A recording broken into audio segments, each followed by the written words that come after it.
Hello everyone, this is Dr. Quevedo. Thank you for watching.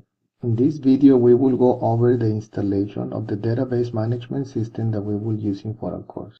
The database management system that we will be installing is MySQL. The installation that we will be describing is going to consist of two main parts. So first we will do the server installation, and then we will do the MySQL Workbench installation, which is the interface that we will use to interact with the server. You should be able to find the links that I'm providing for both the server installation and the MySQL Workbench installation. As you can see right now on the screen, I'm going to provide the file that has screenshots that I took when I was when I was doing my own installation on my personal computer. So I was taking some screenshots for you to follow. So I'm gonna go over some of those screenshots that, like I said, I described it in the file that I'm also attaching to this web page. So the first part of the document, you can see that I'm putting on top the link that I use to download the software.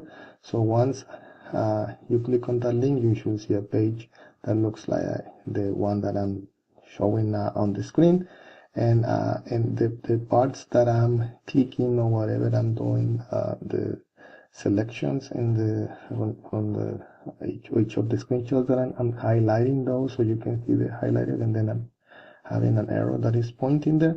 So it says there that you download, and when you download, and the section is going to ask you if the type of operating system that I have. In my case, I'm selecting Windows, so I have that Windows version, so I'm downloading the Windows MySQL Enterprise 9.30, and then you can see here what I'm selecting that I reviewed, and I said the Oracle Technology account. So I think you can go and understand each one of the screenshots that I'm providing, because I'm basically telling you what you should expect after clicking some, and I was sure of providing every single screenshot that I got when I was doing my installation. Like the one that I'm showing you now is we're gonna sign into Oracle account. If you remember on the previous unit, we will having access to Oracle Live SQL. So you created an Oracle account. So MySQL is part of the Oracle products they have for databases.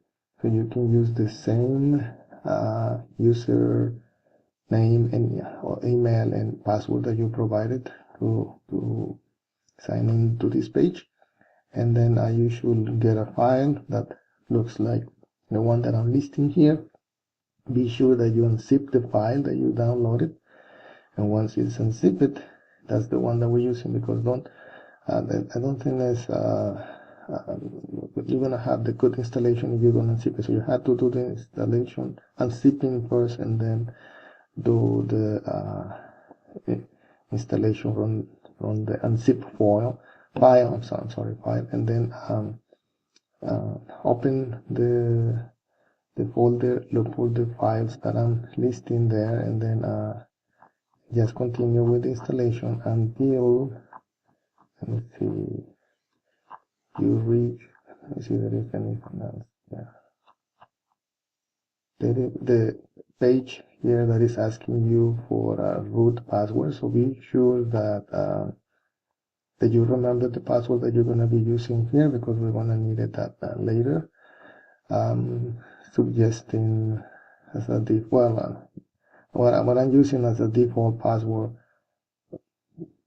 was my Oracle account, my Oracle password 25. That's the one that I'm going to be using for the student account that I'm going to provide. So if you want to use that here, that's okay. You can use your own password.